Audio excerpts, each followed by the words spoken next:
son las principales hormonas que se encargan no solo del proceso de maduración de las células vegetativas, sino también durante el desarrollo embrionario y fetal del desarrollo de los órganos genitales. La testosterona es fundamental, si no hay testosterona, a partir de la séptima semana del desarrollo no hay formación de los órganos genitales. Séptima semana del desarrollo, o sea, en el periodo embrionario. Existe un segundo órgano que también produce un derivado de la testosterona, que es la glándula suprarrenal.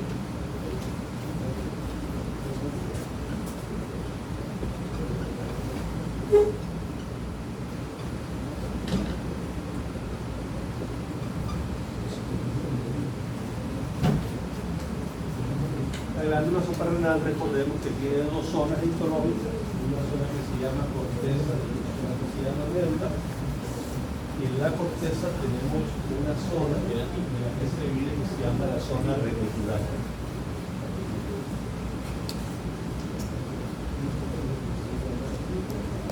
La zona reticular se caracteriza porque a ese nivel se produce un derivado de testosterona que es la dihidroepiandrosterona.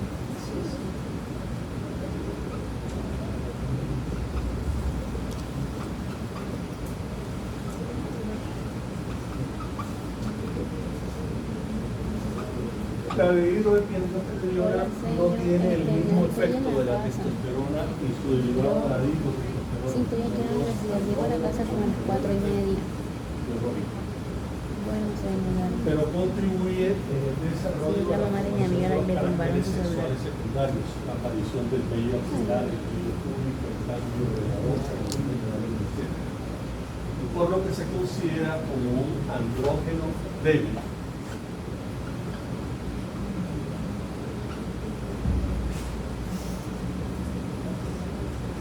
Al no tener el mismo efecto biológico en la testosterona y su derivado de la dihidrotestosterona. Tiene importancia y actualmente lo vieron en biología cuando se desarrollan tumores de la zona reticular que genera un desarrollo precoz de la pubertad, que es la pseudopubertad precoz. Ahí sí tiene importancia clínica la producción de dihidroepiandrosterona porque acelera la formación y desarrollo de los caracteres sexuales en menores que no han ingresado todavía a la adolescencia, ¿verdad? No están en el desarrollo sexual todavía. En principio es el testículo por la testosterona y su derivado, la dihidrotestosterona, los andrógenos más importantes que existen en el proceso de formación de la célula recta. Los testículos se originan en principio en el retroperitoneo y a partir de la séptima semana del desarrollo comienza la diferenciación sexual de los genitales masculinos y femeninos y a partir de la semana 26ª del desarrollo fetal comienza la migración de los testículos de la cavidad retroperitoneal hacia la cavidad abdominal, descendiendo a unas bolsas que se denominan escrotos.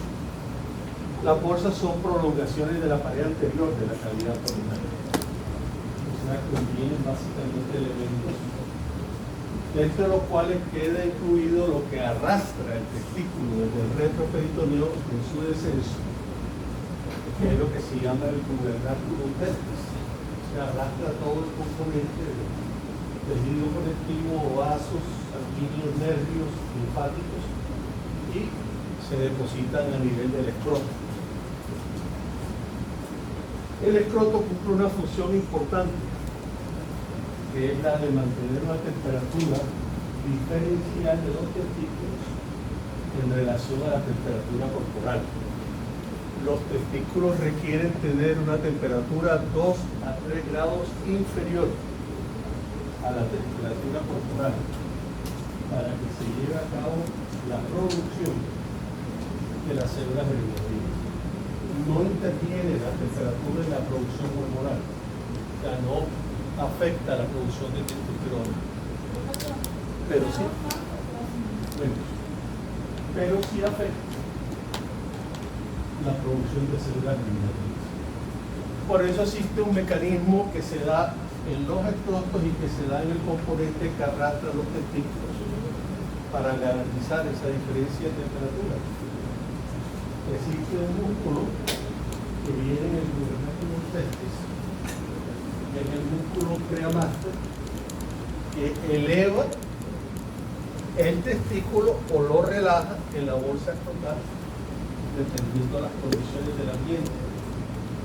Y el segundo que actúa igualmente en garantizar la temperatura es un músculo que se encuentra debajo de la piel del escroto, que se denomina como barro. Son fascículos musculares que hacen que la piel se contraiga a elevación del testículo o se relaje la piel del escroto dependiendo de la temperatura corporal en relación a la temperatura a nivel del testículo.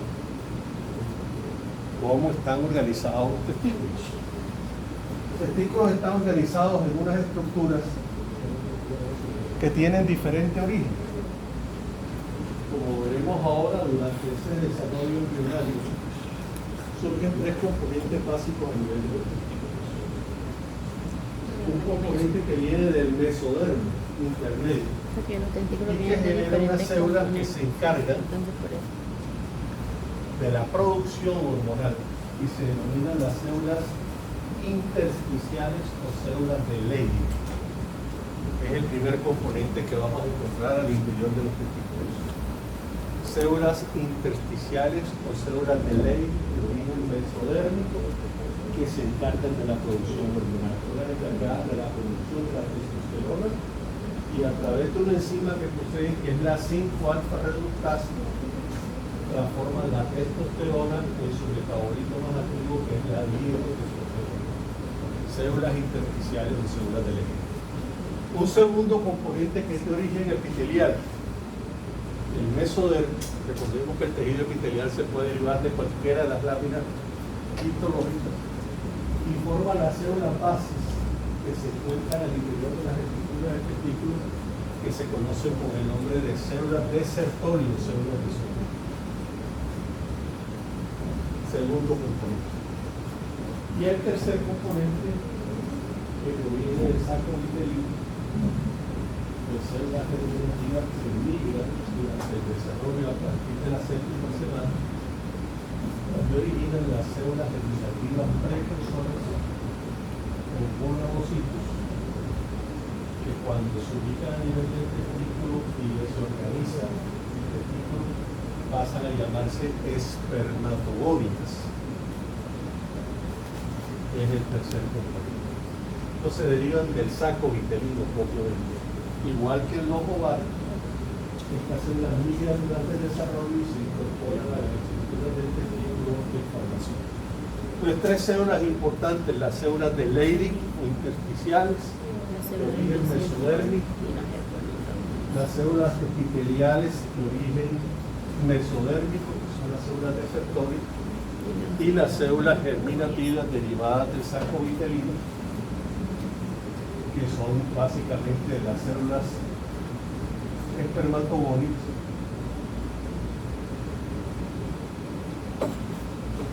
¿Cómo se organiza el testículo? El testículo se organiza a partir de unos compartimentos que se originan de un tejido conectivo que rodea el testículo, que se conoce con el nombre de túnica alburínica. Es esta que tenemos.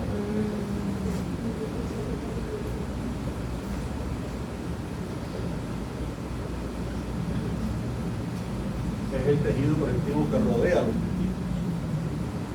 Y de esa túnica alburínica se desprenden unos tabiques en su interior hacia la región posterior del testículo y organizan el testículo en unos compartimentos denominados lobulillos testiculares.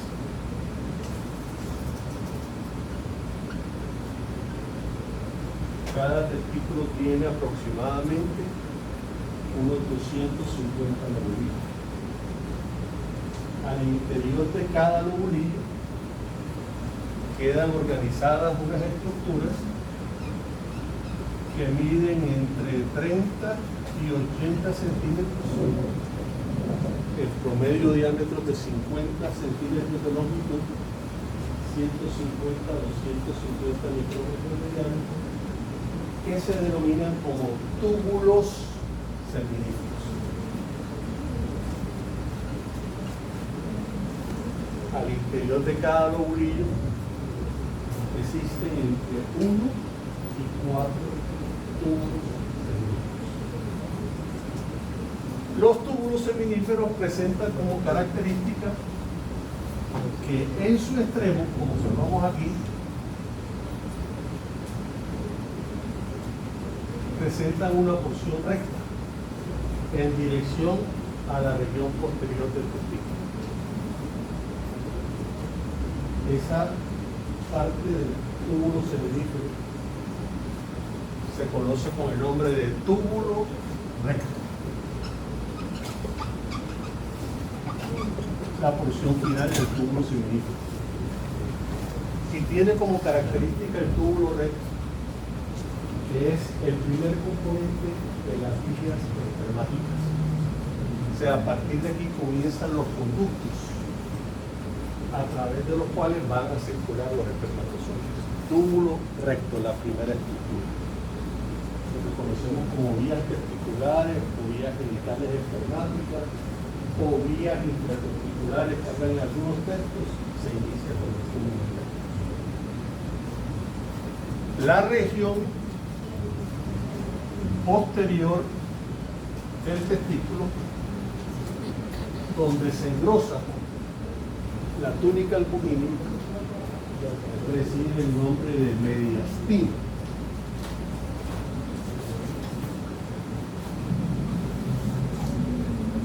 La región posterior, mediastino. Y en ese mediastino lo que observamos son múltiples estructuras de ramificación de conductos que reciben el nombre de red testicular o red de Haller o red de testis. Red testicular de Haller o red de testis.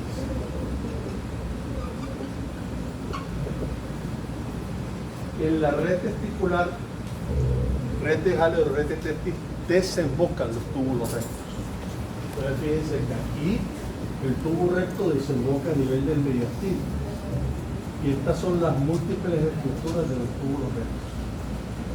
Y constituyen la segunda estructura en las vías espermáticas o conductos intratesticulares. La red testicular o red de Haller. Entonces los túbulos rectos desembocan en la red testicular o red de Haller. Y son las dos estructuras al interior del testículo. Por eso en algunos textos ustedes encuentran que las clasifican como conductos intratesticulares. Porque a partir de la red testicular o red de Haller, como observamos aquí, salen unos conductos en dirección a una estructura que ya está por fuera del testículo.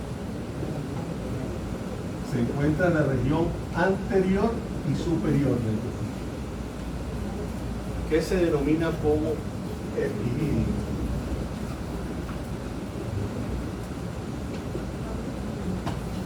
Entonces vemos que de la red testicular o red de Haller salen unas estructuras en dirección al epidídimo.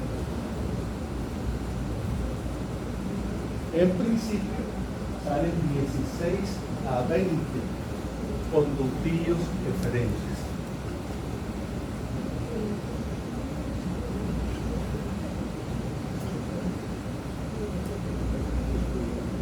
Y corresponde a la tercera estructura de las vías espermáticas, pero al encontrarse por fuera de los testículos se denominan como vías extratesticulares o conductos extratesticulares.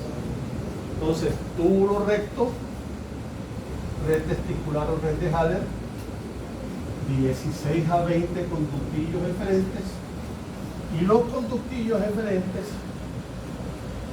se unen entre sí y forman un conducto único que se conoce con el nombre de conducto epididymario.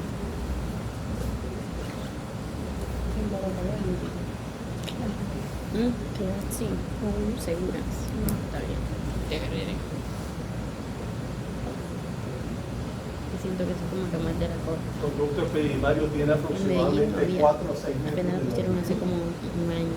Y se encuentra enrollado en una estructura que mide aproximadamente 75 centímetros. Vamos a la Facultad ¿Qué es de el Ciencias epidídimo? del Flujo. ¿Sabes dónde es? Todo esto que está aquí Recomiéndame hoteles para que cerca para es decir el el epidídimo, que provincia. está por fuera del testículo. 75 centímetros en el borde anterior Qué y bonito. superior, La Flux. dentro del cual se encuentra el conducto Tenía epididymario. googleado ahorita. Estoy tan concentrada en hacer eso bien que ni El pensaba. conducto epididymario es la cuarta estructura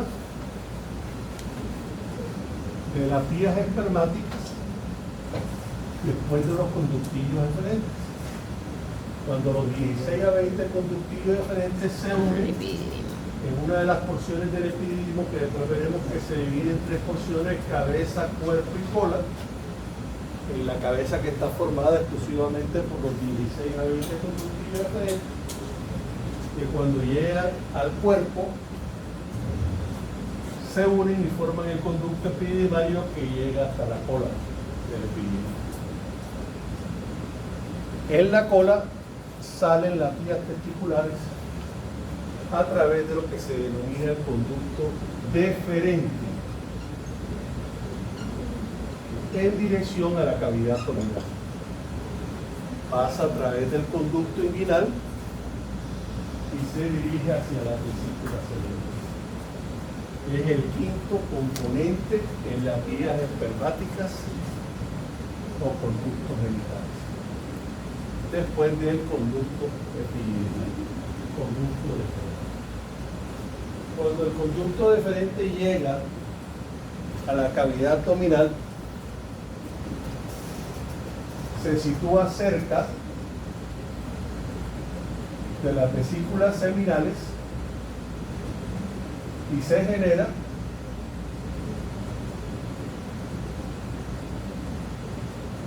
una dilatación, y tenemos el conducto deferente, llega cerca a las vesículas seminales, se genera una dilatación final que se conoce como el nombre de ampolla y el conducto deferente. Antes de ingresar a la próstata, está la próstata, aquí está el conducto deferente, aquí están las vesículas seminales.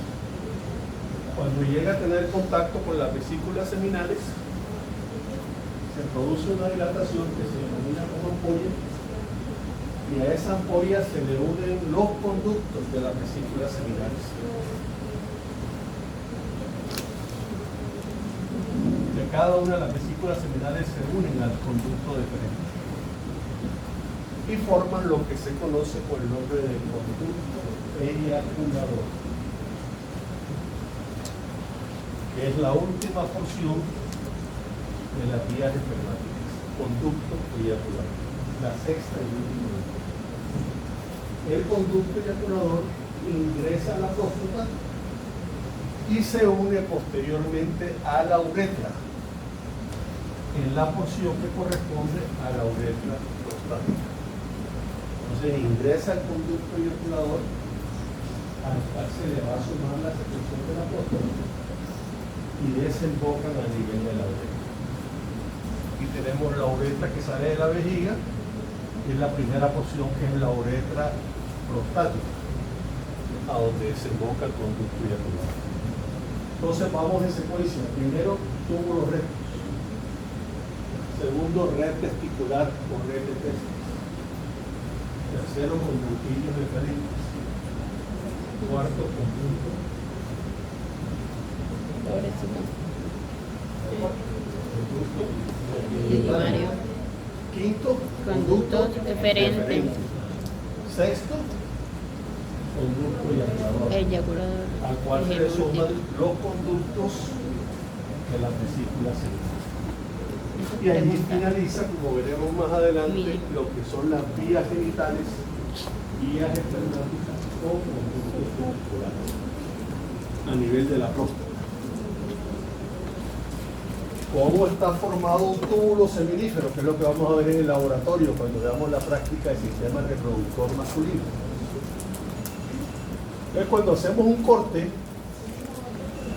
en algunos casos en las láminas, ustedes alcanzan a observar ¿Quieres uno? que quedan incluidos los dos órganos. Diga, Te va a hacer uno. ¿perdón? Los de la vesícula seminal. Los dos. Una vesícula seminal, otra vesícula seminal, y forman el referente con la vesícula seminal del conducto eyaculador que ingresa a la próstata. Y se une a la orella. En algunos casos en el laboratorio vamos a alcanzar a observar que quedan incluidos los dos cortes, el corte de testículo y el corte de epidídimo. Alcanza a quedar incluido. Y vamos a identificar que hay diferencias histológicas entre lo que es testículo y entre lo que es epidídimo. ¿Qué vamos a ver en testículo? En testículo vamos a ver en principio lo que son los túbulos seminíferos.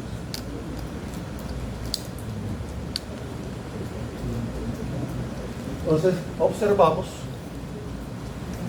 este es el tabique que limita cada lobulillo, proviene de la túnica albuginea y deja separado en su interior a los túbulos seminíferos. Recordemos de 1 a 4 túbulos seminíferos que como se enrollan se observan múltiples de ellos. Ahí está la túnica albuginea, el tejido conectivo denso irregular, donde se van a originar las divisiones hacia el mediastino. Y aquí tenemos entonces ya propiamente lo que es un túbulo seminífero. ¿Qué es lo primero que observamos en el túbulo seminífero? Que dado que se trata de una estructura epitelial, hablamos de un epitelio hemodérmico, lo primero que observamos es que está rodeado por una lámina basal. Esa lámina basal en algunos textos se llama membrana limitante o periturbar. Rodea a cada uno de los túbulos seminíferos. Y en esa lámina lo que vamos a encontrar básicamente son células semejantes a los fibroblastos. Creo que son células alargadas, pero que poseen filamentos de actina, o sea que se pueden contraer. Y esa contracción que se genera en cada túbulo seminífero es lo que permite que las células que se van a diferenciar pasen de la lámina basal a la luz del túbulo seminífero. La acción de esos miofibroblastos que están en la lámina basal. Al interior de cada túbulo seminífero vamos a observar una célula dependiendo la etapa en la cual se hace el corte del testículo. A partir del nacimiento hasta el inicio de la pubertad, los testículos van a tener solamente dos células. Las células de Sertoli, que son células cilíndricas, como vimos, epiteliales, y al lado de ellas están las células gonadales madre que se llaman espermatozoides. Todavía no se ha producido ninguna maduración de las espermatogonias. La maduración de las espermatogonias que observamos ya en este testículo, donde hay diferentes etapas de maduración, se inicia a partir de la pubertad, o sea, el desarrollo. Y se inicia principalmente por la producción de hormonas a nivel de la hipófisis. La activación de las denominadas gonadotropinas hipofisiales.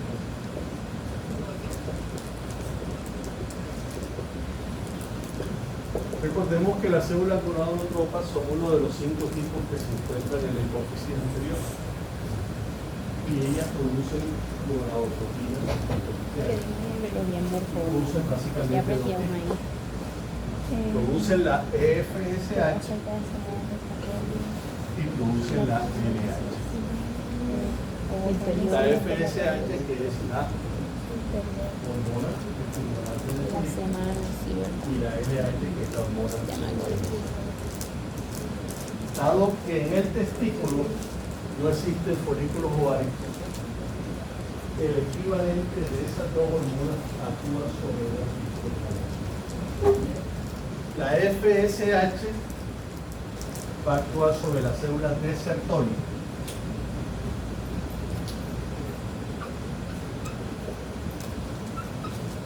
¿Qué produce sobre las células de Sertoli? Estimula la producción de dos hormonas. Estimula la producción de la denominada ABP, que significa la proteína ligadora o fijadora de andrógeno.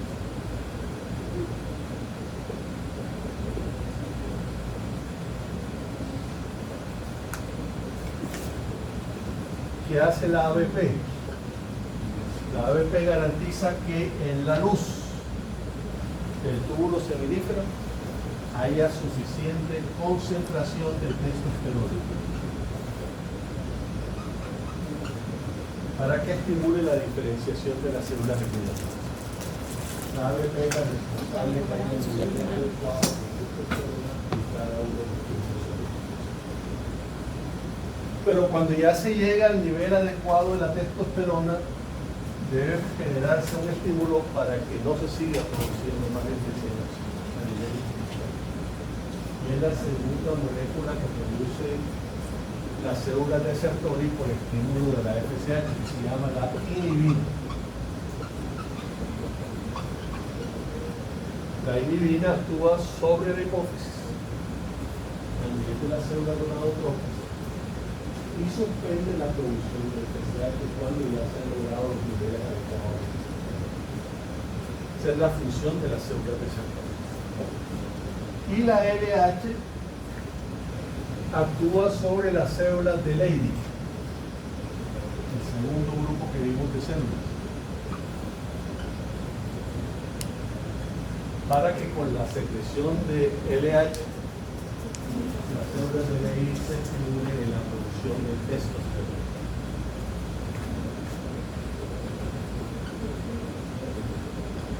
Entonces el testículo, al igual que cualquier glándula endocrina, se encuentra regulado por la secreción hipofisial, en este caso por las gonadotrofinas hipofisiales. A partir de la pubertad, como observamos en este corte testículo, vamos a comenzar a ver una secuencia de maduración de las espermatozoides. Y se producen básicamente las siguientes etapas. Aquí en verde tenemos hacia la lámina basal lo que son las espermatogonias. Las espermatogonias se clasifican en dos tipos: espermatogonias oscuras o tipo A, que son las espermatogonias madres, y con el estímulo de la testosterona esas espermatogonias tipo A se clasifican y diferencian a espermatogonias de tipo B.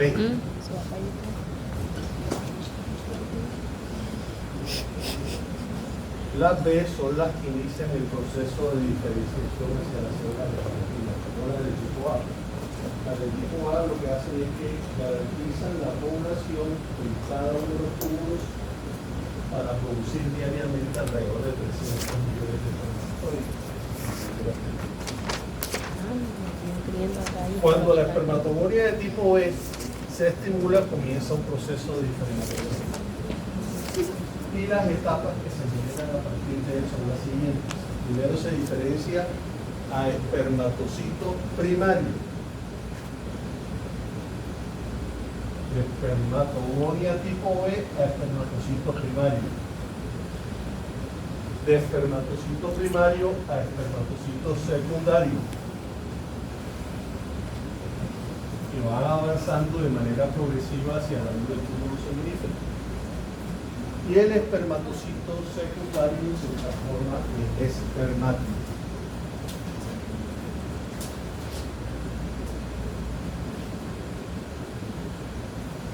Las espermátidas sufren un proceso de transformación final y van a generar los espermatozoides.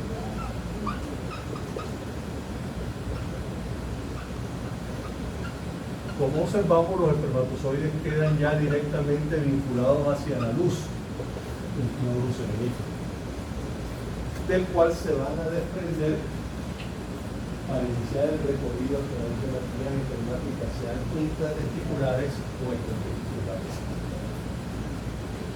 ¿Cuánto demora el proceso de transformación de una espermatogonia de tipo B a un espermatozoide?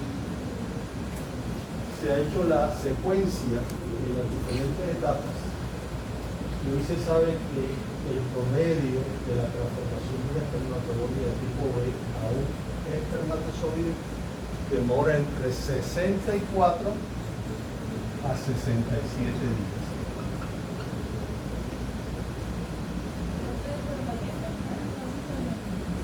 ¿Perdón?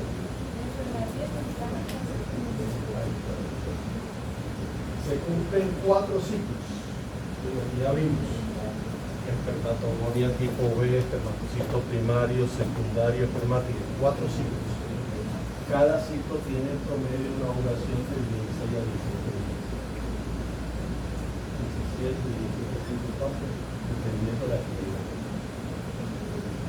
Ese tiempo en que una espermatogonia de tipo B llega hasta el espermatozoide se conoce como ciclo del túbulo semenífero.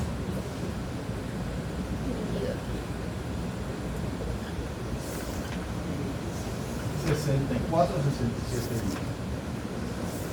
Pero cuando los espermatozoides salen, el túbulo semenífero no está maduro. ¿Dónde se maduran los espermatozoides? Los espermatozoides se maduran en el epidídimo. Se maduran específicamente en la cola del epidídimo. ¿Y cuánto tiempo permanecen allí? Permanecen 12 días. O sea que a esto hay que sumarle 12 días.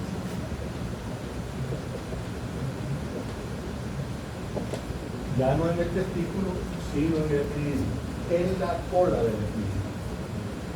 O sea, como ustedes observan, los espermatozoides tienen aproximadamente 78, 76 días para ser espermatozoides maduros, cuando inician el recorrido del epidídimo hacia el resto de la piel. 12 días más al interior del epidídimo. Aquí hay un concepto importante: no es lo mismo maduración que se da en el epidídimo que capacitación del espermatozoide. Capacitación, cuando veamos sistema genital femenino, es la posibilidad del espermatozoide de poder dar a luz. Una cosa es la maduración que se da y otra es la capacitación que se da en el encuentro del espermatozoide con el óvulo con la capacidad de fecundar. Son dos procesos completamente diferentes que se dan en los espermatozoides. ¿Alguna pregunta sobre túbulo seminífero? ¿O seguimos adelante?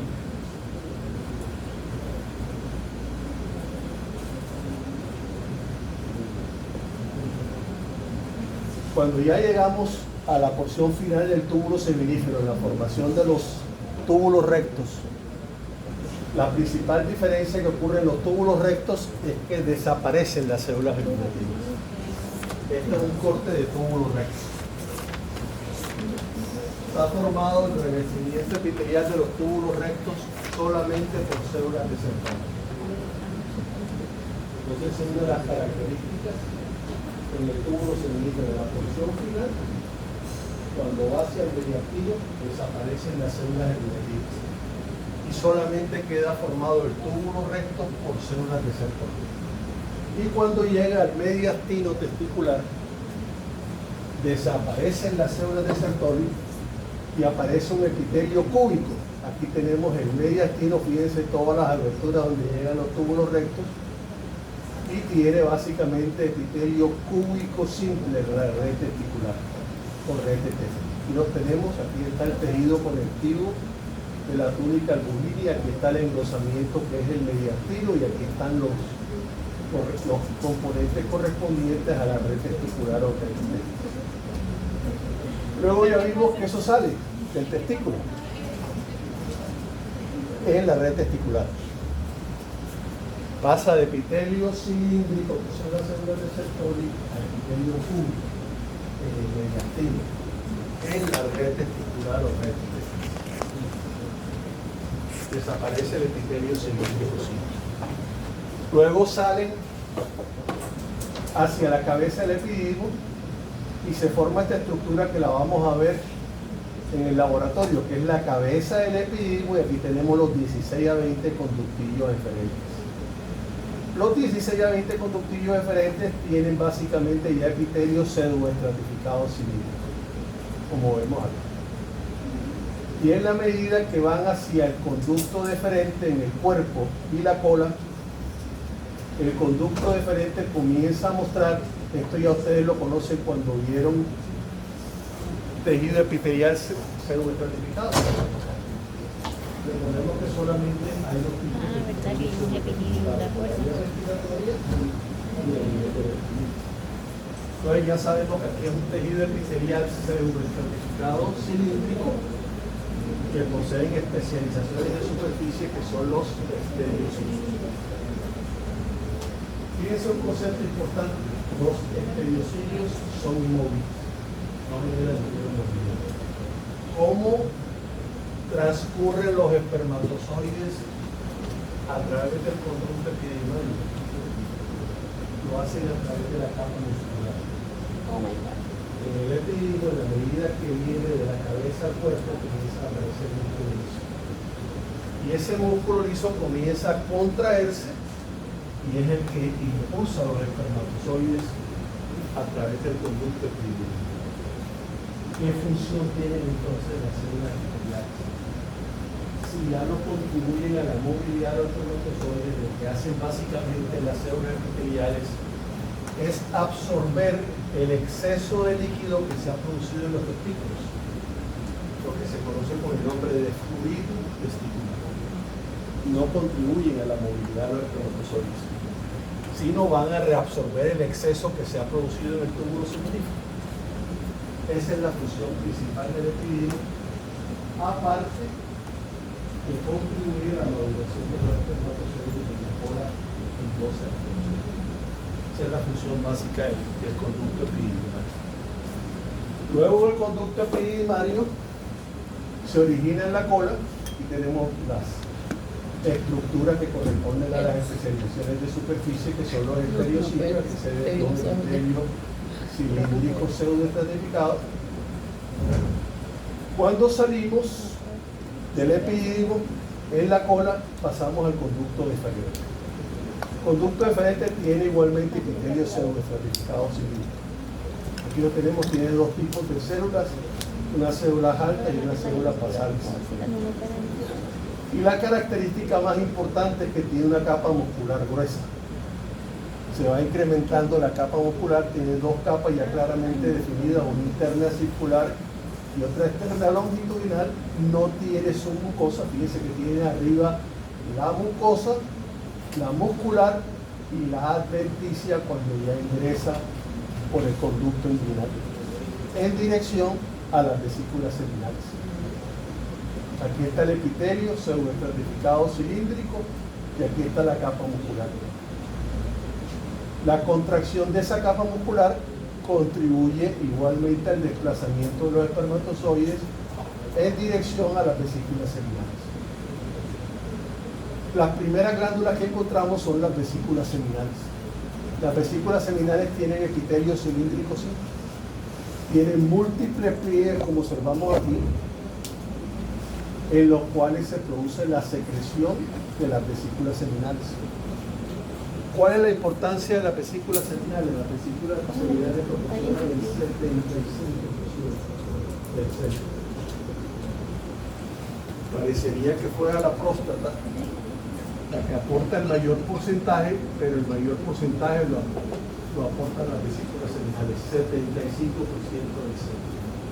La próstata aporta solamente un 20%.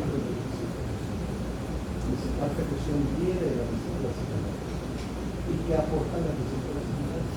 Aportan tres sustancias básicas. Fructosa, que es un azúcar importante para la nutrición de los espermatozoides. Fructosa. Ácido ascórbico o vitamina C. Pero fruta es vitamina C. Y el tercer componente que se produce por las vesículas seminales son prostaglandinas. No solamente en la próstata. Por eso usamos el nombre largo para B12. En las vesículas seminales también se producen prostaglandinas. Consideración global. Son los tres componentes que aportan las vesículas seminales para formar el semen. Lo depositan a través de unos conductos cortos que se unen a la ampolla del conducto ependimal, el conducto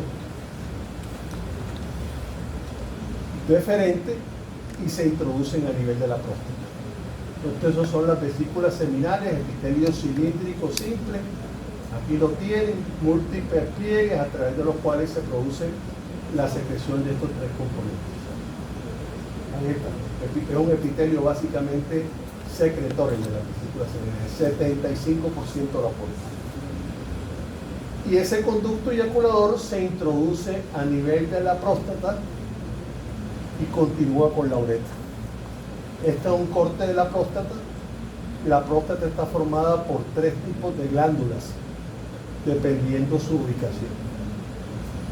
Aquí tenemos en rojo o rosado las que rodean a la uretra y se conocen con el nombre de glándulas mucosas, estas que están aquí alrededor de la uretra. En la zona intermedia tenemos esta en amarilla que se conocen con el nombre de submucosas, y en blanco tenemos en la periferia lo que se conoce con el nombre de glándulas principales.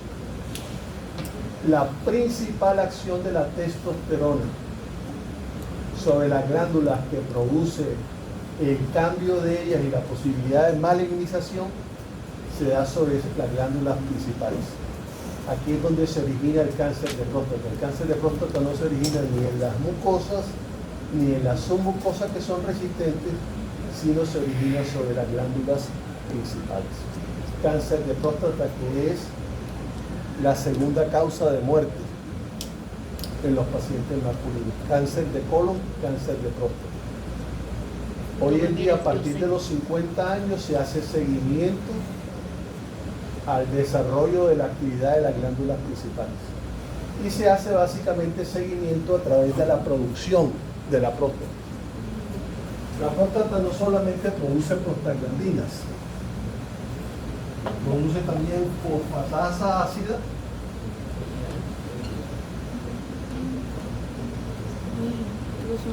que era antes el marcador que se utilizaba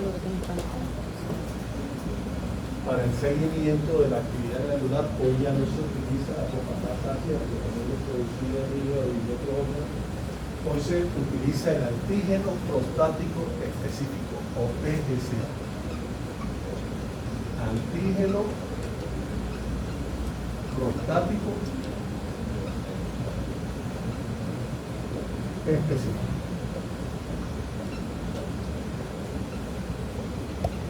El antígeno prostático específico es un producto normal de las glándulas al interior de la próstata, pero su producción se mezcla con el semen y no pasa a la sangre.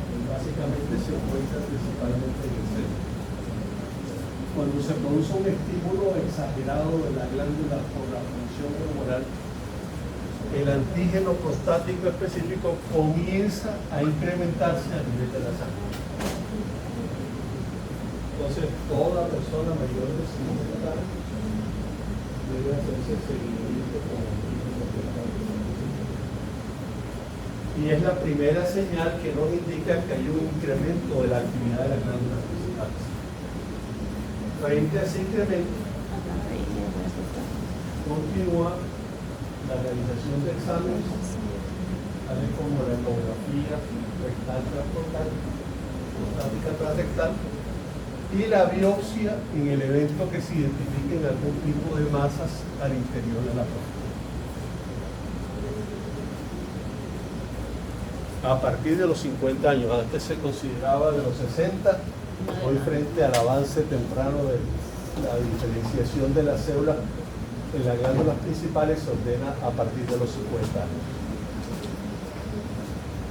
Son básicamente glándulas tubuloalveolares con función secretoria. Aquí tenemos las vesículas seminales, como ya vimos, con sus conductos que se unen al conducto deferente, ingresan a la próstata y se vierte a partir de la orina. El último componente es el pene. El pene sabemos que está formado por dos estructuras iguales, que son los cuerpos cavernosos, y una estructura que es el cuerpo esponjoso a través del cual pasa la uretra. El pene, desde el punto de vista histológico, es un tejido conectivo fibroelástico que tiene múltiples vasos sanguíneos, como observamos aquí, tiene múltiples ramificaciones, y a través del cual transcurren los vasos sanguíneos en los cuerpos cavernosos. En la primera etapa, cuando se produce el fenómeno de excitación sexual, lo que se produce en principio es una dilatación de los vasos arteriales y el llenado sanguíneo de los cuerpos cavernosos. El llenado de los cuerpos cavernosos hace que se cierre el drenaje venoso, que lo observamos aquí. Entonces, este tejido que limita a los cuerpos cavernosos, que se llama también túnica albuginea, con la distensión de los cuerpos cavernosos cierra el drenaje venoso, lo cual produce lo que se conoce por el nombre de tumefacción, o sea, incremento del riego y aumento del diámetro del pene. Para ello contribuyen básicamente dos moléculas: la acetilcolina y el óxido nitroso. Son los dos componentes indispensables para que se produzca la relajación de los vasos sanguíneos arteriales. Luego que se degrada el óxido nitroso, que es producido por las células epiteliales de los vasos sanguíneos, y la acetilcolina, que es producida por las terminaciones nerviosas, comienza el drenaje de la sangre a partir de la pelvis. Y se produce el segundo fenómeno, que se conoce con el nombre de tumefacción, o sea, la flacidez del pene, luego que se ha producido la eyaculación. Entonces aquí tenemos el principio lo que ocurre una dilatación arterial en los cuerpos cavernosos y un cierre del drenaje venoso, y posteriormente lo que ocurre es la apertura de los vasos venosos y el vaciamiento de la sangre que se acumula a nivel de los cuerpos cavernosos. El semen, como ya mencionamos, en principio es producido aproximadamente, tiene entre 2 a 3 mililitros, y de los cuales, como vimos, el 65 al 75% es producto de las vesículas seminales, 25 al 30% de la próstata, y otros componentes que vienen del fluido testicular y de las glándulas bulboretrales o glándulas de Cowper constituyen el 1%. Las primeras glándulas que se estimulan la secreción son las glándulas bulboretrales. Las glándulas de Cowper lo que hacen es que modifican el pH ácido de la uretra y pasan a ser un pH alcalino, a través del cual se da expulsar el semen. Esa es la primera secreción de las glándulas bulboretrales. Y después se combina la secreción de la próstata con la secreción de las vesículas seminales. Aproximadamente, como vimos, se producen unos 300 millones de espermatozoides, pero se expulsan aproximadamente en cada mililitro 100 millones. Hay unos 300 millones que habíamos mencionado en la producción, pero hay un porcentaje casi de un 20% que tiene alteraciones desde el punto de vista de su configuración y un 25%, un 30% tienen alteraciones de la movilidad, que son inmóviles. No logran desplazarse en dirección a la trompa uterina para fecundar a la vida. Pregunta hasta aquí. ¿Alguna duda? ¿Alguna comentario? Nos vemos entonces el próximo día. Gracias, profe.